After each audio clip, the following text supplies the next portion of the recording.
മുസഫർ അഹമ്മദിനെ ഇവിടെ പരിചയപ്പെടുത്തി കഴിഞ്ഞു. 2010 സഞ്ചാര സാഹിത്യത്തിനുള്ള കേരള സാഹിത്യ അക്കാദമി അവാർഡ് ജേതാവാണ്. നിരവധി കൃതികളുടെ കർത്താവാണ്. ഏറ്റവും അവസാനം പുറത്തിറങ്ങിയിട്ടുള്ള കർമാട് റെയിൽപ്പാളം ഓർക്കാത്തവരെ എന്ന പുസ്തകത്തെ മുൻനിർത്തിയാണ് ഈ സംഭാഷണം ആരംഭിക്കുന്നത്. ഈ പുസ്തകം 25 അധ്യായങ്ങളുള്ള ഒരു സമാഹാരമാണ്. 2011 കാലഘട്ടത്തിലാണ് കേരളീയം വെബ് പോർട്ടലിൽ എഴുതിയിട്ടുള്ള കുറിപ്പുകളാണ്. 2021-22 കാലത്ത് എഴുതിയിട്ടുള്ള കുറിപ്പുകളാണ് ഈ പുസ്തകത്തിനകത്തുള്ളത്. നിരവധി വിഷയങ്ങൾ ഈ പുസ്തകത്തിൽ ചർച്ച ചെയ്യുന്നുണ്ട്. സിനിമ, സാഹിത്യം, ചരിത്രം, സഞ്ചാരം, അതുപോലെ സാംസ്കാരിക വിമർശനം, രാഷ്ട്രീയം തുടങ്ങി പല മേഖലകളിലൂടെ ഈ പുസ്തകത്തിലെ അധ്യായങ്ങൾ കടന്നു പോകുന്നുണ്ട്. ഈ പുസ്തകം ഒരു കോളമായതുകൊണ്ട് തന്നെ എനിക്ക് തോന്നുന്നു അതൊരു പ്രത്യേകമായി ചർച്ച ചെയ്യേണ്ട കാര്യമാണ് എന്ന്. കാരണം സാധാരണഗതിയിൽ കോളത്തിന് ചില പരിമിതികളുണ്ട്. പ്രധാനപ്പെട്ട ഒരു കോളത്തിൻ്റെ പരിമിതി എന്ന് പറയുന്നത് അതിൻ്റെ സമകാലികതയാണ്. ഇത് പ്രതിവാര പങ്ക്തിയായിട്ടാണ് ഈ കോളങ്ങൾ എഴുതിയിട്ടുള്ളത്. ഇപ്പോൾ ഒരാഴ്ചയിൽ സംഭവിക്കുന്ന സാഹിത്യമോ സാംസ്കാരികമോ രാഷ്ട്രീയമോ ഒക്കെ മേഖലയിൽ സംഭവിക്കുന്ന കാര്യങ്ങളുടെ വിശകലനമോ നിരീക്ഷണങ്ങളൊക്കെ ആയിരിക്കും സാധാരണഗതിയിൽ കോളത്തിൽ വരുന്നത്. അപ്പോൾ സ്വാഭാവികമായിട്ടും അങ്ങനെ ഒരു കോളത്തിൽ, ഒരാഴ്ച കോളത്തിൽ എഴുതുമ്പം ആ അധ്യായങ്ങൾ അല്ലെങ്കിൽ ആ ലേഖനങ്ങൾ അതൊരു പുസ്തകമായി പിന്നീട് വായിക്കുന്ന ആളുകൾക്ക് കൂടെ ആസ്വദിക്കാനും മനസ്സിലാക്കാനും ഒക്കെയുള്ള തരത്തിൽ എഴുതുക എന്ന് പറയുന്നത് ഒരു വലിയ വെല്ലുവിളിയായി ഞാൻ കാണുന്നു. രണ്ടാമത്തെ കാര്യം അതിൻ്റെ പീരിയോഡിസിറ്റി പോലെ തന്നെ അതിൻ്റെ സ്ഥലപരിമിതിയുമാണ്. സാധാരണ ഒരു പ്രിൻ്റ് മീഡിയയിലാണെങ്കിൽ ഒരു 1000, 1500, 2000 വാക്കുകൾക്കുള്ളിൽ ഒരു കോളം ഒതുക്കേണ്ടതുണ്ട്. അങ്ങനെയുള്ള ഒരു ചെറിയൊരു കോളത്തിനകത്ത്, ചെറിയൊരു പ്രബന്ധത്തിനകത്ത് വളരെ വിസ്തരിച്ചുകൊണ്ട് ഒരു വിഷയത്തെ കൈകാര്യം ചെയ്യാൻ കഴിയില്ല. ഈ രണ്ട് പരിമിതികളിൽ നിന്നുകൊണ്ടാണ് ഈ ഒരു കോളമിസ്റ്റ് കോളം ചെയ്യുന്നത്. അങ്ങനെ ആയിരുന്നിട്ട് പോലും ഈ പുസ്തകത്തിലെ പ്രത്യേകത എന്ന് പറയുന്നത് മിക്കവാറും എല്ലാ ലേഖനങ്ങളും നമ്മളെപ്പോൾ വായിച്ചാലും അത് ഈ സമകാലികക്ക് അപ്പുറം അല്ലെങ്കിൽ അതിൻ്റെ ഒരു പീരിയോഡിസിറ്റിക്ക് അപ്പുറത്തേക്ക് ഈ പുസ്തകം നിലനിൽക്കുന്നു, അതിലുള്ള വിഷയങ്ങൾ നിലനിൽക്കുന്നുള്ള പ്രധാനപ്പെട്ട കാര്യം എനിക്ക് തോന്നുന്നത്. അപ്പോൾ ഒന്നാമത്തെ ചോദ്യം ഞാൻ ചോദിക്കാൻ ഉദ്ദേശിക്കുന്നത്, ഈ ഒരു കോളത്തെക്കുറിച്ചുള്ള താങ്കളുടെ സങ്കല്പം എന്താണ്? അല്ലെങ്കിൽ ഈ ലേഖനങ്ങളിലൊക്കെ കാണുന്ന രീതിയിൽ വളരെ ആഴത്തിലുള്ള, സാധാരണ ഒരു കോളത്തിൽ സമീപിക്കാത്ത രീതിയിലുള്ള സമീപനം ഈ കോളങ്ങളിൽ കാണുന്നുണ്ട്. കുറച്ചും കൂടി ആഴത്തിലുള്ള വിശകലന രീതിയും ഒക്കെ ഇത് കാണുന്നു. താങ്കളുടെ ഒരു കോളമെഴുത്തിനെ കുറിച്ചുള്ള സങ്കല്പത്തെക്കുറിച്ചും പ്രത്യേകിച്ച് ഈ പുസ്തകത്തിലുള്ള ലേഖനങ്ങളെക്കുറിച്ചും കൂടി പറഞ്ഞുകൊണ്ട് നമുക്ക് ഈ സംഭാഷണം ആരംഭിക്കാം. എല്ലാവർക്കും നമസ്കാരം. Thank you. ഇത് എൻ്റെ ആദ്യത്തെ കോളമല്ല. ഞാനൊരു 30 കൊല്ലം പത്രക്കാരനായി ജോലി ചെയ്യുന്നതിനിടയിൽ പല സന്ദർഭങ്ങളിൽ ഞാൻ കോളങ്ങൾ എഴുതിയിട്ടുണ്ട്. അപ്പം എൻ്റെ മരുമരങ്ങൾ എന്ന് പറയുന്ന പുസ്തകം തന്നെ, എൻ്റെ മരുഭൂമിയിലൂടെയുള്ള യാത്രകളുടെ 2ാമത്തെ പുസ്തകം യഥാർത്ഥത്തിൽ മാതൃഭൂമി ആഴ്ചപ്പതിപ്പിൽ ഒരു പ്രതിമാസ കോളമായിട്ട് ചെയ്തിട്ടുള്ളതാണ്.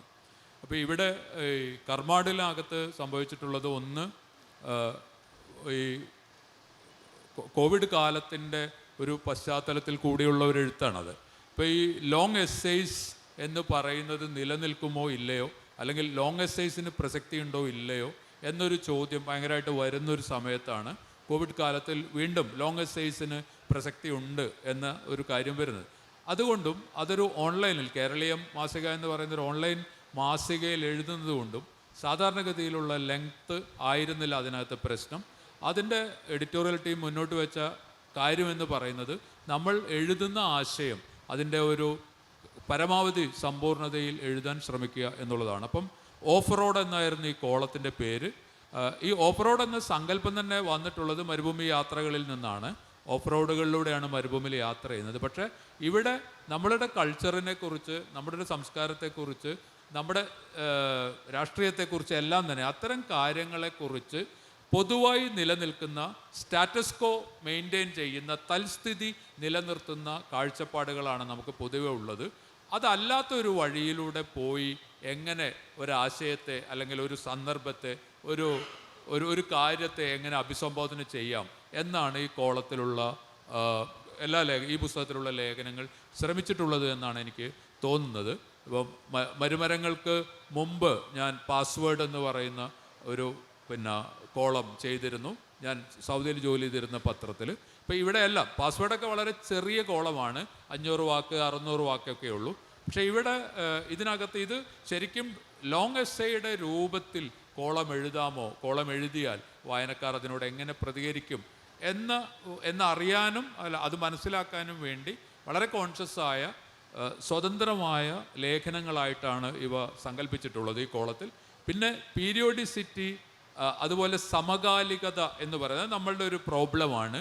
നമ്മൾ സമകാലികത എന്ന് പറയുന്നത് ഇപ്പോൾ ഈ ആഴ്ച എഴുതുന്ന കോളത്തിൽ ഈ ആഴ്ചക്കുള്ളിൽ നടന്ന ഒരു സംഭവത്തെക്കുറിച്ചാണ് എഴുതേണ്ടത് എന്ന സമകാലികതയെക്കുറിച്ചുള്ള സങ്കല്പമല്ല ഇത് എഴുതുമ്പോൾ എനിക്കുള്ളത്.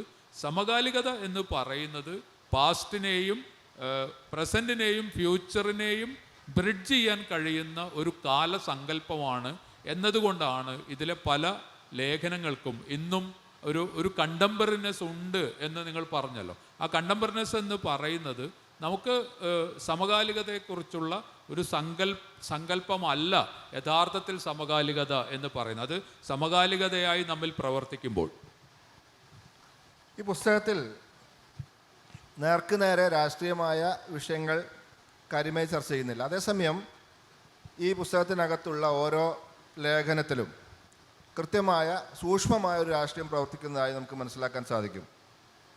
ഉദാഹരണത്തിന് ഈ പുസ്തകത്തിലെ ആദ്യത്തെ അധ്യായത്തിൽ കർണാടകയിലെ കർവാർ കടൽ തീരത്തുകൂടി സഞ്ചരിക്കുന്ന ഈ കോളമിസ്റ്റ് ആ തീരത്തുകൂടി സഞ്ചരിക്കുകയാണ്. ആ സമയത്ത് ഒരു പ്രതിമ കാണുന്നു. 2 സ്ത്രീകൾ, 2 പുരുഷന്മാർ, 2 കുട്ടികൾ. ഈ പുരുഷനിൽ ഒരാൾ ഒരു മത്സ്യം തൂക്കി ഇട്ടിരിക്കുന്ന ഒരു പ്രതിമയാണ് കാണുന്നത്. അപ്പോൾ ആ പ്രതിമ കാണുമ്പോൾ ഉയരുന്ന ചിന്തയാണ് അത് വിപുലീകരിച്ചാണ് ഈ കോളം വികസിക്കുന്നത്. അതായത് സാധാരണഗതിയിൽ ഈ കടൽക്കല അല്ലെങ്കിൽ ബീച്ച് ആർട്ട് എന്ന് പറയുന്ന കലയിൽ മലയാളത്തിൽ അല്ല കേരളത്തിലും മലയാളികളും നമ്മുടെ കേരള തീരങ്ങളിലും അത്തരം കലകളുണ്ട്. അതുപോലെ തന്നെ ഈ സാഗരകന്യക, ഇപ്പം കാനായിയുടെ സാഗരകന്യക പോലുള്ള തരത്തിലുള്ള ശില്പങ്ങളും ചിത്രങ്ങളുമാണ് കാണാൻ സാധിക്കുന്നത്. എന്നാൽ ഈ കടൽക്കരകളിൽ ജീവിക്കുന്ന മനുഷ്യൻ്റെ ജീവിതം, അവരുടെ അനുഭവങ്ങൾ, അവരുടെ യാതനകൾ, ഇതൊക്കെ ആവിഷ്കരിക്കുന്ന ശില്പങ്ങളും മറ്റും വളരെ കുറവാണ്. ഈ ഒരു കാര്യം പറഞ്ഞുകൊണ്ടാണ് ഇത് മുന്നോട്ട് പോകുന്നത്. അപ്പോൾ ഈ ബഹിഷ്കൃതരായ മനുഷ്യരുടെ, വളരെ പാവപ്പെട്ട അടിത്തട്ടിൽ ജീവിക്കുന്ന മനുഷ്യരുടെ, മർദ്ദിതരായ മനുഷ്യരുടെ, ഇവരുടെയൊക്കെ ഒരു രാഷ്ട്രീയം ഈ ലേഖനത്തിൽ ഉയർത്തിപ്പിടിക്കുന്നതായി കാണാം. തൊട്ടടുത്ത് വരുന്ന ഒരു അധ്യായത്തിൽ നമുക്കറിയാം, സാഹിത്യത്തിൽ നോബൽ പ്രൈസ് നേടിയിട്ടുള്ള അബ്ദുറസാഖ് ഗൂർണയുടെ ഒരു കഥയെക്കുറിച്ച്, നോവലിനെ കുറിച്ച് വിശകലനം ചെയ്യുന്നുണ്ട് മറ്റൊരു അധ്യായത്തിൽ. അതിലും അദ്ദേഹം പറയാൻ ശ്രമിക്കുന്ന ഒരു കാര്യം, ഇപ്പം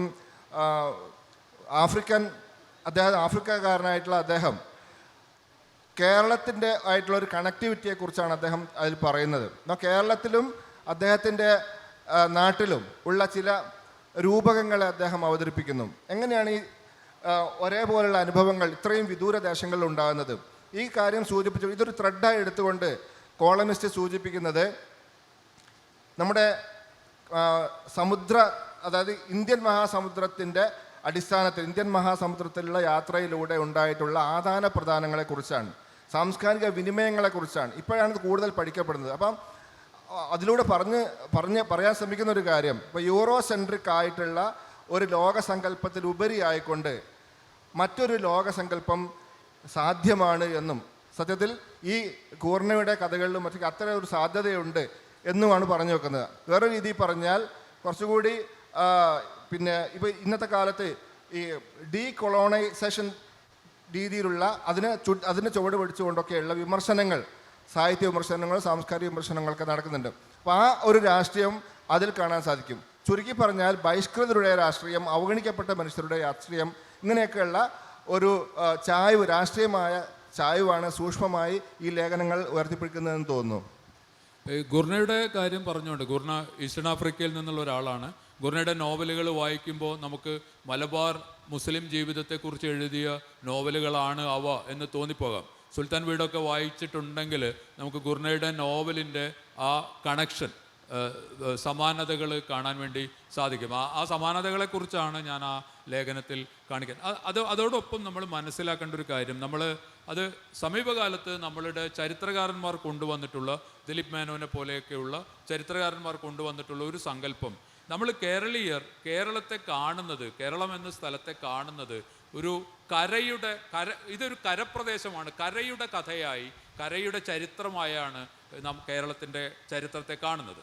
എന്നാൽ അങ്ങനെ അല്ലെന്നും കേരളത്തിൻ്റെ ചരിത്രം കടലിൽ നിന്ന് നോക്കുമ്പോൾ കാണുന്ന ഒരു കരയുടെ ചരിത്രമാണ് എന്ന നിലയിലുള്ള ഒരു സങ്കല്പം നമുക്ക് കാണാം. ഇപ്പം ഈ സങ്കല്പം വാസ്തവത്തിൽ നമ്മളുടെ വളരെ പഴയ മലയാള സാഹിത്യത്തിൽ ഉണ്ടായിട്ടുണ്ട്. ഇപ്പോൾ ഇന്ദുലേഖയുടെ പലതരം കാര്യങ്ങൾ നമ്മൾ ചർച്ച ചെയ്തിട്ടുണ്ട്. പക്ഷേ ഇന്ദുലേഖയിൽ മാധവൻ കൽക്കത്തയിലേക്ക് കപ്പലിൽ പോകുന്ന ഒരു രംഗമുണ്ട്. അപ്പോൾ മാധവൻ കപ്പലിൽ പോകുമ്പോൾ ഈ കപ്പൽ മലബാർ എന്നാണ് അതിനകത്ത് പ്രയോഗിക്കുന്നത്, കേരളം എന്ന അർത്ഥത്തിലാണ്, അത് ഇന്ന് നമ്മൾ കേരളം എന്ന് പറയുന്ന അർത്ഥത്തിലാണ്. അപ്പം ഈ തൻ്റെ നാടെത്തി എന്നറിയുമ്പോൾ മാധവൻ ചെയ്യുന്നത് ഈ കപ്പലിലുള്ള ടെലസ്കോപ്പ് ഉപയോഗിച്ച് കരയിലേക്ക് നോക്കുന്ന ഒരു രംഗം ഇന്ദുലേഖയിലുണ്ട്. നമ്മുടെ നിരൂപകർ അത് അത്ര ഗൗരവത്തിൽ ഇന്നും കണ്ടിട്ടുണ്ടോ എന്നറിയില്ല. അങ്ങനെ അവിടെ തൻ്റെ കാമുക അല്ലെങ്കിൽ താൻ വിവാഹം കഴിക്കാൻ ആഗ്രഹിക്കുന്ന ഇന്ദുലേഖയുണ്ട് എന്ന് മാധവൻ മനസ്സിലാക്കി അവളെക്കുറിച്ചുള്ള ഓർമ്മയിൽ മോഹാലസ്യപ്പെട്ട് വീഴുന്ന മാധവനെ നമുക്ക് അതിനകത്ത് കാണാം, ആ നോവലിനകത്ത് കാണാം. പക്ഷേ ആ നോവൽ എഴുതിയ ആളുടെ സങ്കല്പം ഇന്നത്തെ സ്കോളർഷിപ്പ് വെച്ച് നോക്കുമ്പോൾ നമ്മൾ കേരളം ഒരു കരപ്രദേശമല്ല, മറിച്ച് കേരളം കടലിൽ നിന്ന് നോക്കുമ്പോൾ കാണുന്ന ഒരു കരപ്രദേശമാണ്. കടലാണ് കൂടുതൽ, കടലാണ് ശരിക്കും ഈ സംഭവങ്ങൾ സംഭവിക്കുന്നത് എന്ന് നമ്മളെ തോന്നിപ്പിക്കുന്നു. ഇതാണ് ഗുർണ വാസ്തവത്തിൽ പറയുന്നത്. നമുക്ക് തിക്കോടിയൻ്റെ ഒരു നോവലിലോ അല്ലെങ്കിൽ പി. മുഹമ്മദ് കോയയുടെ സുൽത്താൻ വീടിലോ ഒക്കെ മാത്രമേ വാസ്തവത്തിൽ അങ്ങനെയുള്ള കഥകൾ വരും. ഞാൻ ആ ലേഖനത്തിൽ പറഞ്ഞിട്ടുള്ളത്, നമ്മളുടെ ഗുർണയൊക്കെ കൊണ്ടുവന്ന ഒരു സമുദ്ര കഥകളുടെ സമുദ്രം പ്രധാനമായി വരുന്ന ഒരു കഥയുടെ നരേറ്റീവിൻ്റെ കുറവ് കൊണ്ട് നമുക്ക് സത്യത്തിൽ ഈ നോബൽ സമ്മാനം, അതായത് ഗുർണയ്ക്ക് കിട്ടിയ നോബൽ സമ്മാനം നമുക്ക് നഷ്ടപ്പെട്ട നോബൽ സമ്മാനമാണ് എന്ന് പറയാനാണ്. ഇപ്പം അങ്ങനെ നമുക്ക് എന്തുകൊണ്ട് ഇന്ദുലേഖയെ അങ്ങനെ നോക്കാൻ കഴിയുന്നില്ല? ഇന്ദുലേഖ ഈ പറഞ്ഞ പോലെ മാധവൻ ടെലസ്കോപ്പ് ഉപയോഗിച്ച് കടലിൽ നിന്ന് കരയിലേക്ക് നോക്കുമ്പോൾ കാണുന്ന ഒരു കാഴ്ചയെക്കുറിച്ച് ആ നോവൽ വിശദമാക്കുന്നു. ആ വിശദമാക്കലിൻ്റെ ഈ അന്താരാഷ്ട്ര ബന്ധം എന്ന് പറയുക, കടലിൻ്റെ അന്താരാഷ്ട്ര കണക്ഷനെ കാണാൻ നമുക്ക് കഴിയുന്നില്ല. അതിനുവേണ്ടി ആ ഒരു ആശയലോകം വിശദമാക്കാൻ വേണ്ടിയാണ് ഗുർണയെ തന്നെ അതിനകത്ത് ഉപയോഗിക്കുന്നത്. താങ്കൾ എനിക്ക് തോന്നുന്നു 13 വർഷത്തോളം പ്രവാസിയായി ജീവിച്ചിട്ടുണ്ട്. 13 വർഷമല്ലേ? തൊഴിൽ പ്രവാസി എന്ന് പറയും. പ്രവാസി എന്നൊക്കെ പറയുന്നത് ഞാൻ പ്രവാസിയായിരുന്നു എന്നൊക്കെ പറയുന്നത് വാസ്തവത്തിൽ ഒരു ക്രൈമാണ്. കാരണം സ്വന്തമായി നാടില്ലാത്ത ആളുകൾ, അങ്ങനെ ഓടിപ്പോകുന്ന ആളുകൾ, നമ്മളിപ്പോൾ അതൊരു സൗകര്യത്തിന് തൊഴിൽ തേടി കോയമ്പത്തൂർ പോകുന്ന ആളും ഒക്കെ ഇപ്പോൾ പ്രവാസിയാണ്. അതെ. അപ്പം സൗദി അറേബ്യയിലെ മലയാളം ന്യൂസിൻ്റെ പത്രാധിപ സമിതിയിൽ ജേർണലിസ്റ്റായിട്ട് ആണ് അദ്ദേഹം ജോലി ചെയ്തിരുന്നത്. അപ്പം അതുകൊണ്ട് തന്നെ അദ്ദേഹത്തിൻ്റെ അന്വേഷണങ്ങളിൽ പ്രധാനപ്പെട്ട ഒരു വിഷയം പല ലേഖനങ്ങളിലൊക്കെ തന്നെ ഈ തൊഴിൽ പ്രവാസവുമായി ബന്ധപ്പെട്ടതാണ്. മാത്രമല്ല മലയാളികളായിട്ടുള്ള വിവിധ രാജ്യങ്ങളിലേക്ക് തൊഴിൽ തേടിപ്പോയ മനുഷ്യരുടെ ജീവിതങ്ങൾ, അവരുടെ വേദനകൾ, യാതനകൾ, അവരുടെ കുടുംബം അനുഭവിക്കുന്ന പ്രശ്നങ്ങൾ, ബാച്ചിലർ എന്ന് നമ്മൾ വിശേഷിപ്പിക്കുന്ന ഗൾഫിൽ കുടുംബമില്ലാതെ ജീവിക്കുന്ന ആളുകളുടെ പ്രയാസങ്ങൾ, ഇതൊക്കെ വിവിധ ലേഖനങ്ങളിൽ അദ്ദേഹം പ്രതിപാദിക്കുന്നുണ്ട്. അതോടൊപ്പം തന്നെ ഈ പുസ്തകത്തിൽ പ്രധാനമായും ഈ പഴയ കാലത്ത്, ഇപ്പോൾ അതില്ല, ഇപ്പം നമ്മുടെ സാങ്കേതിക വിദ്യ വികസിച്ചതോടെ കത്തെഴുതുന്ന ശീലം കുറഞ്ഞു, ഇല്ലാതായി. പക്ഷെ പഴയ കത്തുകളെക്കുറിച്ച് നമുക്ക് കത്ത് പാട്ടുകളൊക്കെ മലയാളത്തിലുണ്ട്, എസ് എ ജമീലിൻ്റെ, അതൊക്കെ ഇത് സൂചിപ്പിക്കുന്നുണ്ട്. അപ്പം അങ്ങനെയുള്ള ഗൾഫ് കുടുംബങ്ങളുടെ, ഈ നാട്ടിൽ ജീവിക്കുന്ന മനുഷ്യരുടെ കുടുംബങ്ങളുടെയൊക്കെ പ്രയാസങ്ങൾ അതിൽ വിശദീകരിക്കുന്നുണ്ട്. ഇതൊക്കെ അതുപോലെ തന്നെ ഏറെ വേദന തോന്നിക്കുന്ന ഒരു കാര്യമാണ്. സ്വന്തം അനുഭവം കുറേ കാലം അദ്ദേഹം നടന്ന് കണ്ടിട്ടുള്ള ഷറഫിയ എന്ന് പറയുന്ന ഒരു തെരുവ്, ജിദ്ദയിലെ ഷറഫിയ എന്ന് പറയുന്ന ഒരു തെരുവ് ഈ അടുത്ത കാലത്ത് അത് പൊളിച്ചു നീക്കുകയുണ്ടായി, വികസനത്തിൻ്റെ ഭാഗമായി പൊളിച്ചു നീക്കുകയുണ്ടായി. ആ തെരുവുമായി അല്ലെങ്കിൽ ആ ഗല്ലിയുമായി നിലനിന്ന ഒരുപാട് അനുഭവങ്ങളിലൂടെ അദ്ദേഹം പറയുന്നുണ്ട്. മലയാളികൾ യഥാർത്ഥത്തിലുള്ള തൊഴിൽ പ്രവാസിയായ അല്ലെങ്കിൽ ഗൾഫ് പ്രവാസിയുടെ യഥാർത്ഥ ജീവിതവും അവരുടെ വേദനകളും അവരുടെ കണ്ണീരും വീണ സ്ഥലമാണ് ഈ ഈ പറയുന്ന ഷറഫിയ എന്ന് പറയുന്ന സ്ഥലം. ഈ സംഭവങ്ങളൊക്കെ ഉദ്ധരിച്ചുകൊണ്ട് അദ്ദേഹം എത്തിച്ചേർന്ന ഒരു കാര്യം, സുദീർഘമായ ഒരു ലേഖനമാണത്. അതിൽ പറയുന്ന ഒരു കാര്യം, നമ്മുടെ സാമ്പത്തിക വിദഗ്ധരൊക്കെ തന്നെ ഗൾഫ് പ്രവാസത്തിലൂടെ വലിയ നേട്ടങ്ങളുണ്ടായതായും കേരളത്തെ ഒരു സമ്പന്ന സംസ്ഥാനമാക്കി മാറ്റുന്നതിൽ നിർണായകമായ പങ്ക് വഹിച്ചത് ഗൾഫാണ് എന്ന് പറയുന്നു. എന്നാൽ അത് നമ്മുടെ സാഹിത്യത്തിലേക്ക് വരുമ്പോൾ, ഫിക്ഷനിലേക്ക് വരുമ്പം നേരെ മറിച്ചൊരനുഭവമാണ് കാണുന്നത്. ഈ പ്രവാസികളായ മനുഷ്യരുടെ അനുഭവങ്ങൾ, വേദനകളും സങ്കടങ്ങളും മാത്രമാണുള്ളത്. ഈ ഒരു വൈരുദ്ധ്യം താങ്കൾ ചൂണ്ടിക്കാണിക്കാൻ ശ്രമിക്കുന്നുണ്ട്. അത് നമ്മുടെ CDS നൽകുന്ന കണക്കുകളിൽ എല്ലാം നോക്കി ഈ പട്ടികകൾ നോക്കുകയാണെങ്കിൽ ഇത് സാമ്പത്തികമായ ഒരു കുതിച്ചുചാട്ടത്തിൻ്റെ കണക്കുകളാണ് എപ്പോഴും നമ്മൾ കാണുന്നത്. എന്നാൽ ഇതിൻ്റെ വൈയക്തികമായ ഒരു ലോകം, പ്രത്യേകിച്ചും മലയാള സാഹിത്യത്തിൽ അത് എപ്പോഴും രേഖപ്പെടുത്തിയിട്ടുള്ളത് കഠിനതകളുടെയും വേദനകളുടെയും ഒരു ലോകമായിട്ടാണ്. നമുക്ക് അറിയാവുന്ന എല്ലാ സാഹിത്യകൃതികളും, ആ തരത്തിൽ വന്നിട്ടുള്ള സാഹിത്യകൃതികളിൽ ഒന്നും തന്നെ നാം ഗൾഫ് കൊണ്ട് മുന്നേറി എന്ന് നമ്മുടെ സാഹിത്യം പറയുന്നില്ല. പക്ഷെ സാമ്പത്തിക ശാസ്ത്രം പറയുന്നത് മറ്റൊരു ചിത്രമാണ്. ഈ കോൺട്രഡിക്ഷൻ നിലനിൽക്കുന്നുണ്ട്. അപ്പോൾ വൈയക്തികമായ നഷ്ടം എന്ന് പറയുന്നത്, വിനാശകരമായ ഒരു നഷ്ടം ഒരാളിൽ സംഭവിക്കുന്നത് എങ്ങനെയാണ്? അയാൾ നാട്ടിലേക്ക് പണം അയച്ചു കൊടുക്കുന്നത് കൊണ്ട് മാത്രം അയാൾ സമ്പന്നനാകുന്നുണ്ടോ, അല്ലെങ്കിൽ അയാൾ സന്തുഷ്ടനാകുന്നുണ്ടോ? അയാളുടെ നഷ്ടങ്ങളെ അല്ലെങ്കിൽ അവളുടെ നഷ്ടങ്ങളെ എങ്ങനെയാണ് നാം വിലയിരുത്തുക? അപ്പോൾ ഈ ഇമോഷണൽ ലോസിനെ കുറിച്ച് എപ്പോഴും, ഞാൻ അവിടെ ജീവിക്കുന്ന കാലത്ത് എപ്പോഴുമുള്ള ഒരു പ്രധാനപ്പെട്ട പ്രശ്നമായിരുന്നു അത്. അതുകൊണ്ടാണ് ഈ കാര്യം വരുന്നത്. ഈ ഷർഫിയ എന്ന് പറയുന്ന ജിദ്ദയിലെ ആ തെരുവാണ് മലയാളികൾ, ഏത് മലയാളിയും അവിടെ വന്നിറങ്ങിയാൽ ആദ്യം വരികയും പിന്നീട് ജീവിക്കുകയും അതിജീവിക്കുകയൊക്കെ ചെയ്യുന്ന ഒരു തെരുവ്. ആ തെരുവ് ഈ എന്താ പറയുക, നമ്മളെ ഈ സ്ലം ഒഴിവാക്കുന്നതിൻ്റെ ഭാഗമായിട്ടുള്ളൊരു വികസന പദ്ധതി വരികയും, ഇതൊരു ചേരിയാണ്, അതുകൊണ്ട് ഈ സ്ഥലം പൊളിച്ചു നീക്കണമെന്ന് സൗദി സർക്കാർ പറയാണ്. പക്ഷെ നമ്മൾ മനസ്സിലാക്കേണ്ടത്, ആ ചേരിയിലാണ് കേരളത്തിലെ വളരെ പ്രധാനപ്പെട്ട രാഷ്ട്രീയ നേതാക്കൾ, മുഖ്യമന്ത്രിമാർ ഉൾപ്പെടെയുള്ളവർ, നമ്മളുടെ വലിയ സാഹിത്യകാരന്മാർ, സക്കറിയെ പോലെയുള്ള വലിയ സാഹിത്യകാരന്മാർ, ഇവരെല്ലാവരും വന്ന് പ്രസംഗിച്ചിട്ടുള്ളത് അവിടെയുള്ള ഓഡിറ്റോറിയങ്ങളിലായിരുന്നു. ആ സ്ഥലത്തെയാണ് പിന്നീട് ചേരി എന്ന് പറയുന്നത്. ഇപ്പോൾ നമ്മളെ സംബന്ധിച്ച്, മലയാളിയെ സംബന്ധിച്ച്, ഗൾഫിലുണ്ടായിരുന്ന സൗദിയിലുണ്ടായിരുന്ന മലയാളിയെ സംബന്ധിച്ച് ഒരു വലിയ സാംസ്കാരിക കേന്ദ്രമായി നമ്മളൊക്കെ മനസ്സിലാക്കിയിരുന്ന ഒരു സ്ഥലത്തെ ഇത് ചേരിയാണ്, അതുകൊണ്ട് ഞങ്ങളിത് പൊളിച്ചു നീക്കുന്നു എന്ന് പറയുമ്പോൾ ഉണ്ടാകുന്ന ഒരു തരം ആഘാതത്തിൽ നിന്നാണ് ആ ലേഖനം ഉണ്ടാകുന്നത്.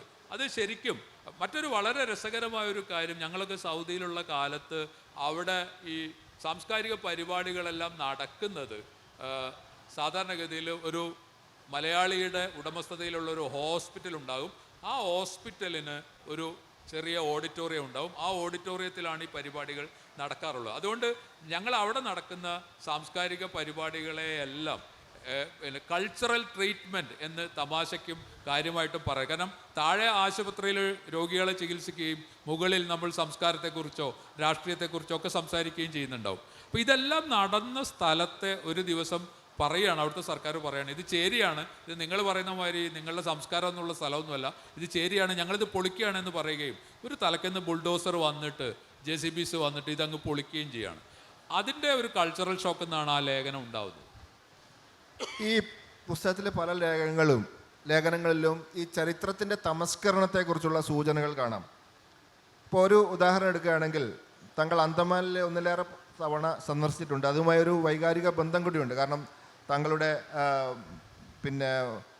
പ്രപിതാക്കൾ 921 സമരത്തിൽ പങ്കാളികളായ ആളുകളാണ്. മാത്രമല്ല, ഈ നമ്മുടെ മലപ്പുറം ജില്ലയിൽ അല്ലെങ്കിൽ മലബാറിൽ നിന്ന് ധാരാളം ആളുകൾ അന്ന് അന്തമാനിലേക്ക് നാട് കടത്തപ്പെട്ടിരുന്നു. ഇപ്പോൾ ഈ അടുത്ത കാലത്ത് താങ്കൾ സന്ദർശിച്ചതിൻ്റെ കുറിപ്പ് അതുമായി ബന്ധപ്പെട്ടുകൊണ്ട് എഴുതിയിട്ടുണ്ട്.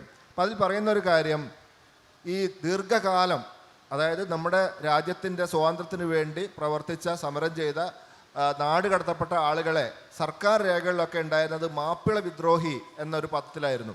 ഈ മാപ്പിള വിദ്രോഹി എന്ന പദം രേഖകളിൽ നിന്ന് നീക്കം ചെയ്ത് കിട്ടാൻ വേണ്ടി സമരം ചെയ്ത ഒരു AP മുഹമ്മദിനെ കുറിച്ച് താങ്കൾ ഈ പുസ്തകത്തിൽ പറയുന്നുണ്ട്. ഈ അടുത്ത് അദ്ദേഹം മരിക്കുകയുണ്ടായി.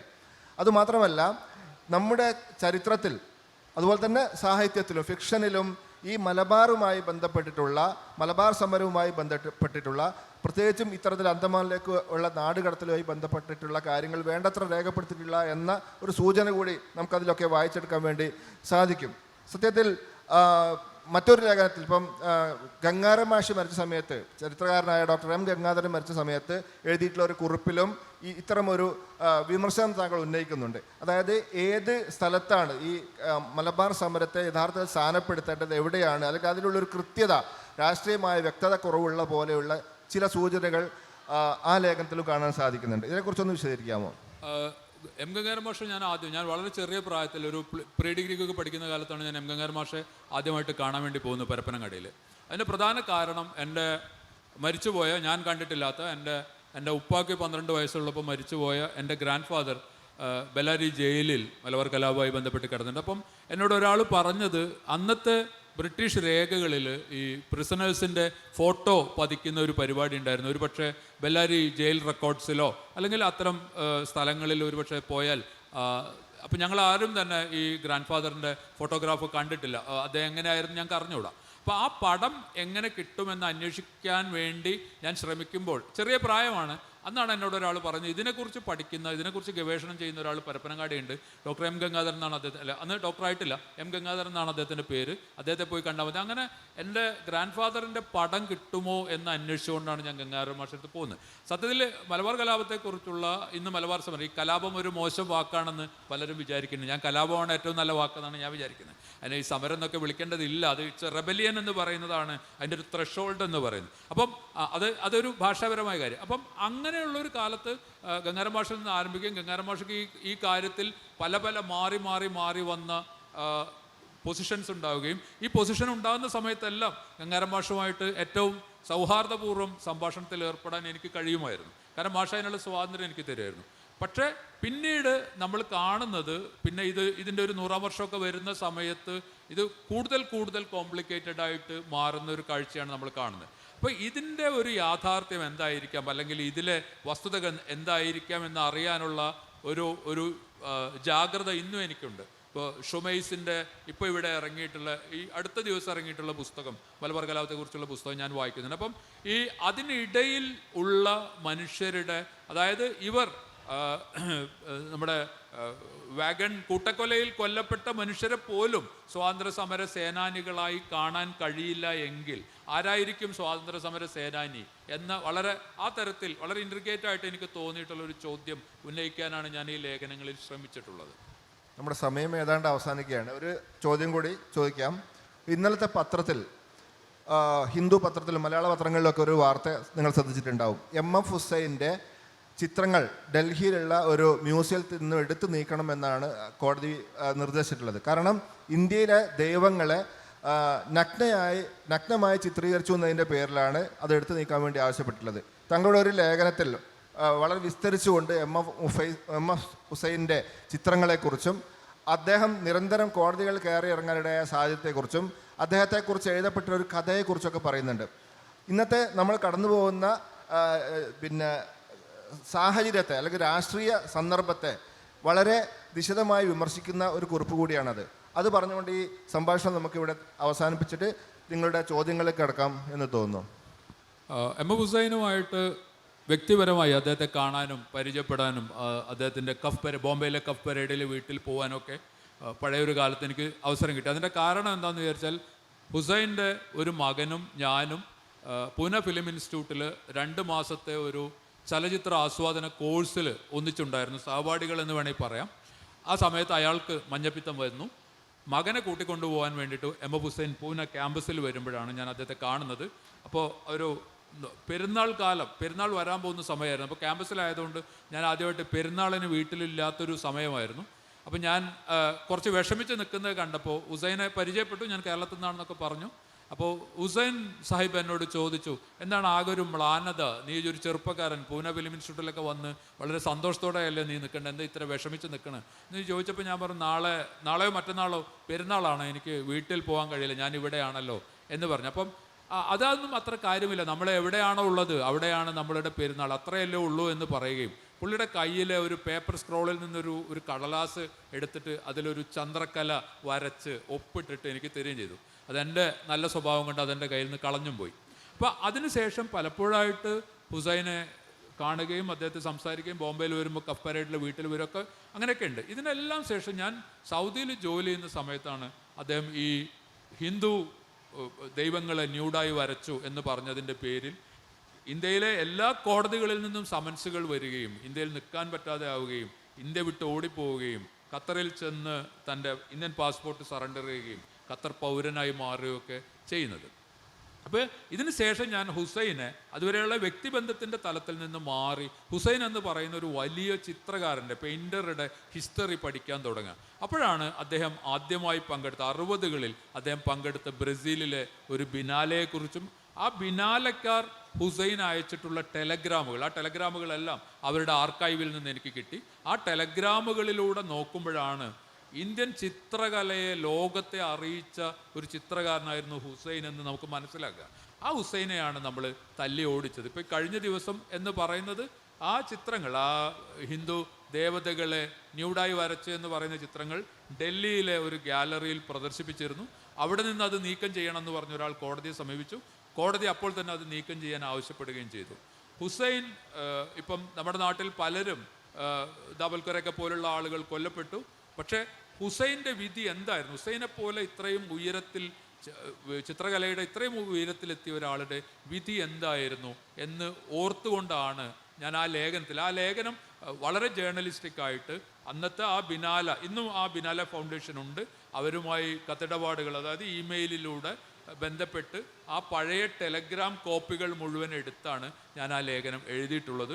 അത് ഹുസൈനുള്ള ഒരു വേറെ തരത്തിലുള്ള ഒരു സ്മരണാഞ്ജലിയാണ്, വ്യക്തിബന്ധത്തെക്കുറിച്ചല്ല. ഹുസൈൻ എങ്ങനെയാണ് ചിത്രകലയുടെ, പിന്നെ ഹുസൈൻ്റെ വലിയൊരു ചിത്ര പ്രദർശനം ഖത്തറിലുണ്ടായിരുന്ന എല്ലാ ചിത്രങ്ങളും ഉപയോഗിച്ച് വലിയൊരു എക്സിബിഷൻ നടക്കുന്നത് ഞാൻ കാണാൻ വേണ്ടിയും പോയിരുന്നു. അപ്പോൾ ഹുസൈൻ എന്ന് പറയുന്ന ഒരു വ്യക്തിയുടെ അല്ല, ആ ചിത്രങ്ങളുടെ പ്രാധാന്യത്തിലേക്ക് നോക്കാൻ വേണ്ടി ടെലഗ്രാമുകൾ ഉപയോഗിച്ച് അദ്ദേഹത്തിന് അന്ന് വിവിധ ഇന്ത്യൻ എംബസികളിലൂടെ അദ്ദേഹത്തിന് അയച്ചിട്ടുള്ള ടെലഗ്രാം, നിങ്ങൾ എന്നെത്തും, നിങ്ങളുടെ ചിത്രങ്ങൾ എന്നെത്തും എന്നൊക്കെ ചോദിക്കുന്ന വിശദാംശങ്ങൾ. കാരണം ആ പിക്കാസോയുടെ ചിത്രങ്ങളുള്ള ഉണ്ടായിരുന്ന ഒരു ബിനാലെയാണത്. പക്ഷെ പിക്കാസോ അനാരോഗ്യം മൂലം അന്ന് പിക്കാസോക്ക് പങ്കെടുക്കാൻ കഴിഞ്ഞില്ല. അതുകൊണ്ട് ഹുസൈൻ പിന്നീട് എഴുതിയിട്ടുണ്ട്, അതുകൊണ്ട് എനിക്ക് പിക്കാസോയെ പിന്നീട് ഒരിക്കലും എനിക്ക് നേരിൽ കാണാൻ കഴിഞ്ഞില്ല എന്ന് ഹുസൈൻ എഴുതുന്ന ആ ബിനാലയിൽ നിന്ന് ആരംഭിക്കുന്ന ഒരു ഇന്ത്യൻ ചിത്രകലയുടെ ചരിത്രം കൂടിയാണ് ആ ലേഖനം പറയാൻ ശ്രമിക്കുന്നത്. ഇനി നമുക്ക് 2 മിനിറ്റ് സമയമുള്ളത്. കടലാസ് നഗ്നമായിരിക്കുന്നതോ ചിത്രം കൊണ്ട് അതിനെ വസ്ത്രം ഉടുപ്പിക്കുന്നതോ ശരി? അല്ല, അതിൻ്റെ ലോജിക്ക് എനിക്ക് മനസ്സിലായില്ല. പക്ഷേ ഹുസൈൻ അങ്ങനെ ചിത്രം വരക്കാം എന്നുള്ളതാണ്, വരക്കാനുള്ള ഒരു അവകാശം അദ്ദേഹത്തിനുണ്ട്. ആ ചിത്രത്തോട് നമുക്ക് എങ്ങനെ യോജിക്കാം എന്നുള്ളതല്ല. ഹുസൈൻ അങ്ങനെ ഒരു ചിത്രം വരക്കാമല്ലോ. ഇതിനകത്ത് ഈ നഗ്നത എന്ന് പറയുന്നത് ഒരു കലാകാരൻ്റെ കാഴ്ചയാണത്. അങ്ങനെയാണ് അദ്ദേഹം ആ ഡയറ്റിയെ അവതരിപ്പിച്ചിട്ടുള്ളത് എന്നാണ് എനിക്ക് ശരിക്കും ആ ചോദ്യത്തിൻ്റെ യുക്തി എനിക്ക് മനസ്സിലായിട്ടില്ല, ക്ഷമിക്കണം.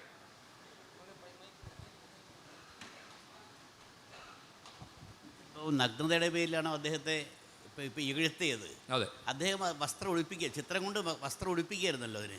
അതെ അതെ അതെ കടലാസ് നഗ്നമായിരുന്നു. അതെ, ആ ചിത്രം കൊണ്ട് പിന്നെ നഗ്നത മറക്കുകയായിരുന്നു അദ്ദേഹം ചെയ്തത്. Oh yes, okay, thank you. ചോദ്യം ഇല്ലെങ്കിൽ നമുക്കിവിടെ അവസാനിപ്പിക്കാം. കർമാട് റെയിൽപ്പാളം ഓർക്കാത്തവരെ എന്ന മുസഫർ അഹമ്മദിൻ്റെ ഈ പുസ്തകം DC ബുക്സാണ് പ്രസിദ്ധീകരിച്ചിട്ടുള്ളത്. എല്ലാവരും വായിക്കണം എന്ന് അഭ്യർത്ഥിച്ചുകൊണ്ട് ഈ ചർച്ച ഇവിടെ അവസാനിക്കുന്നു. എല്ലാവർക്കും നന്ദി.